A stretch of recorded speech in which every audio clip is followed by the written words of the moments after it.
Lecture کے بعد قوالی کا سلسلہ شروع ہوا، جس پر سب لوگ سر ہلاتے رہے، مست ہو کر دھمال ڈال رہے تھے اور پیر صاحب پر نوٹوں کی بارش کر رہے تھے۔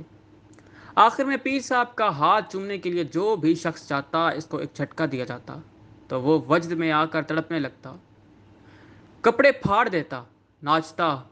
یہ میرے لیے حیرت انگیز تھا، جس سے میں کچھ خوف زدہ بھی ہو گیا تھا۔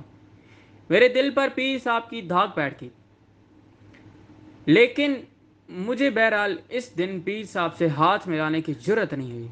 میں لنگر کھا کر واپس آ گیا۔ یہ میرا پہلا چکر تھا آستانے پر، اور اس کے بعد تو میں باقاعدگی سے آستانے جاتا۔ پیر صاحب سے میری ملاقاتیں ہونا شروع ہو گئی۔ وہ کمال مہربانی سے میرے ساتھ پیش آتے۔ میرے آفس میں ان کے اکثر کام ہوتے جنہیں میں ثواب سمجھ کر کرا دیتا۔ پیر صاحب کی شخصیت کی دھاک میرے دماغ پر بیٹھ گئی۔ اب تو میں اکثر پیر صاحب کو خواب میں بھی دیکھتا تھا۔ ایک دن محفل میں مجھے بھی پیر صاحب نے جب ہاتھ سے جھٹکا دیا تو میں اپنے ہوش گم کر بیٹھا۔ میں تڑپنے لگا۔ مجھے لگتا میرے وجود میں کسی نے بجلیاں بھر دی ہوں۔ میرا دوران خون تیز ہو گیا اور کن پٹیوں سے ٹکراتا۔ میرا دل کر رہا تھا میں ہر چیز کو چیر دوں اور خود کو، وجود کو فنا کر دوں۔ مجھے جب ہوش آیا تو میرے کپڑے پھٹے ہوئے اور دیوار سے ٹکرانے سے میرے سر پر چوٹ آئی تھی۔ میرے سر پر پٹی بندھی ہوئی تھی۔ آستانے کے ایک خادم کے کمرے میں لیٹا ہوا تھا۔ مجھے آنکھیں کھولتا دیکھ کر وہ کہنے لگا، فردوس صاحب، آپ تو لگتا تھا آج فردوس میں پہنچ گئے تھے، بہت زیادہ وجد اور مستی میں تھے۔ پیر صاحب نے کافی محبت کی آپ سے۔ میں نے عقیدت سے ہاتھ جوڑ دی اور کہا، حضرت ابھی تک نشے میں ہوں۔ میری خدمات کی وجہ سے میں آستانے کے خواص میں شامل ہو گیا۔ اب میری پیر صاحب کی نجی محفل تک بھی رسائی ہو گئی، جہاں ہمیں وہ مختلف پروگرام اور ٹاسک دیتے۔ یہاں سب پیر صاحب کے لاڈلے مرید تھے، جو ان کے پاؤں پر سر رکھتے انہیں چومتے تھے۔ شروع میں مجھے بھی جھجک آتی، مگر پھر میں بھی عادی ہو گیا۔ میں زیادہ تر وقت آستانے میں گزارتا اور کئی دن گھر بھی نہیں جاتا تھا۔ آستانے میں مریدین کی مختلف کیٹیگریز تھیں۔ صاحب حیثیت اور اعلیٰ افسران کو عام مریدین کی نسبت زیادہ اہمیت اور پروٹوکول دیا جاتا۔ نچلے درجے کے مریدین ان کی بھی خدمت کرتے۔ ان کے لیے علیحدہ لنگر تیار کرایا جاتا۔ صاحب حیثیت مریدین کے سامنے پیر صاحب اور ہم ایسا نقشہ کھینچتے کہ وہ بہت کچھ دے کر جاتے تھے۔ آستانے میں کچھ ایسے خادمین تھے جن کی صرف ڈیوٹی یہی ہوتی کہ پیر صاحب کی کرامات آنے جانے والے لوگوں کو سنانی ہوتی تھی۔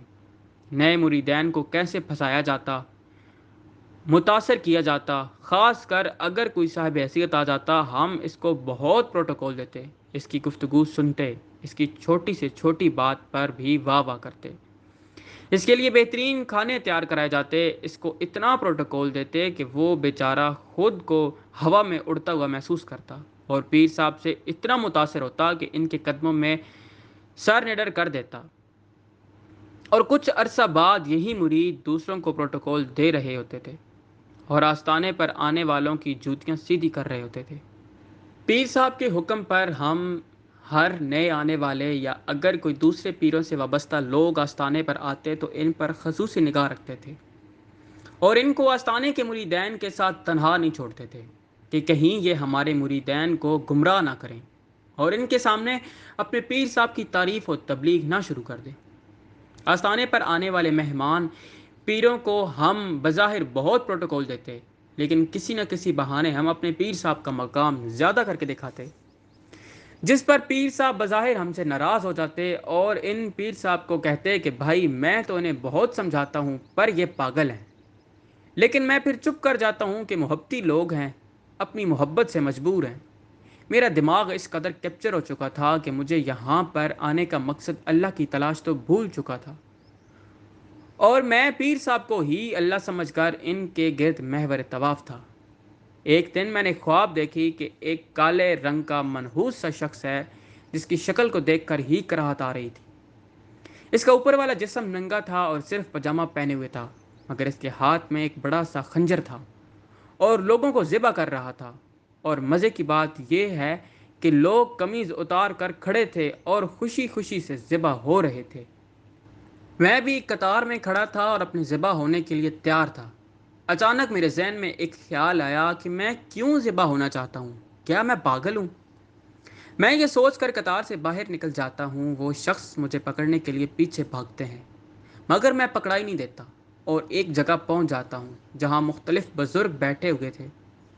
مجھے دیکھ کر کہنے لگے کہ تم اس کی قید سے بھاگ آئے ہو۔ اچانک میری آنکھ کھل گئی، میں پسینے میں شرابور تھا۔ آج بہت عرصے کے بعد میں گھر آیا تھا۔ میری ماں مجھے دیکھ کر گلے کر رہی تھی کہ تم پتہ نہیں کس پیر کے چکر میں پڑ گئے ہو۔ میرا دل بہت پریشان رہتا ہے کہ تم کہیں کسی چکر میں پھنس نہ جاؤ۔ تو میں بہت ہنسا، انہیں تسلی دی اور پیر صاحب کے فضائل بیان کرنا شروع کر دی۔ اب جب میں نے یہ خواب دیکھا تھا، مجھے اپنا ماضی یاد آ گیا کہ میں تو اللہ کی تلاش میں تھا۔ یہ میں کس چکر میں پڑ گیا ہوں؟ یہ شخص تو نوسر باز ہے اور میں اس کا ساتھی ہوں، اور اس کے پاس یہ روحانی گیم ہاتھ لگ گئی ہے جس سے یہ لوگوں کو پھنسا کر لوٹتا ہے۔ اب میرے دماغ میں باغیانہ خیالات آنا شروع ہو گئے۔ میں جیسے جیسے سوچتا، میرے دل میں پیر شفاء اللہ شافی کے لیے نفرت پیدا ہو گئی کہ اس نے میرے دماغ کو ایسا کیپچر کر لیا ہے کہ میں اس کے پیر چومتا ہوں، اس کو سجدے کرتا ہوں اور اس کی تمام نوسر بازیوں میں اس کا ساتھی ہوں۔ یہاں مجھ جیسے 2-3 شخص ایسے تھے جو مجھ جیسا سوچتے تھے، اور اگر مجھ سے بات کرتے یا پیر کے کرتوتوں پر سوال اٹھاتے تو میں انہیں خاموش کر دیتا کہ توبہ کرو، گنہگار ہو جاؤ گے۔ میں سمجھتا تھا کہ اللہ پیر صاحب کے اندر ہے، اس لیے تو جب جھٹکا دیتے ہیں تو کوئی برداشت نہیں کر سکتا۔ ہم جب کبھی کہتے پیر جی اللہ دکھاؤ تو وہ مسکرا کر کہتے تم لوگ برداشت تو کر نہیں سکتے، تمہاری حالت حضرت موسیٰ علیہ السلام کے ساتھیوں جیسی ہے، جنہوں نے جب اللہ کو دیکھنے کی فرمائش کی تو وہ کوہ طور کے ساتھ جل گئے تھے۔ تم ہمارا جھٹکا برداشت نہیں کر سکتے، اللہ کا جلوہ کیا برداشت کرو گے جو ہمارے سینے میں ہے؟ پہلے کسی قابل تو ہو جاؤ۔ اب جب میں نے غور کیا تو مجھے یہ جھٹکے والی روحانیت کچھ عجیب سی لگے۔ میں چونکا۔ میں کتابیں پڑھنے کا شوقین تھا، اس لیے میں نے ریسرچ شروع کر دی تو مجھے گرو راجنیشن اوشو جی کے متعلق پتہ چلا۔ اس کی کچھ ویڈیوز اور کتابیں میرے ہاتھ لگیں۔ یہ جھٹکے والی روحانیت کا موجد وہ تھا، اس نے اپنے بہت سارے شاگردوں کو بھی یہ علم سکھایا تھا۔ اس کا طریقہ کار یہ تھا کہ پہلے مرید کے دماغ میں اچھی طرح اپنی شخصیت کو مضبوط کرنا، لیکچر دینا، اس کی برین واشنگ کرنا، اور پھر ایک خاص طرز کے میوزک کو محفل میں بجایا جانا جسے سن کر ویسے انسان کے اندر کی حالت تبدیل ہو جاتی ہے۔ محترم ناظرین و سامعین، اس کہانی کا بقیہ حصہ اگلی آنے والی ساتھ میں پیش کیا جائے گا۔ تب تک کے لیے اللہ حافظ۔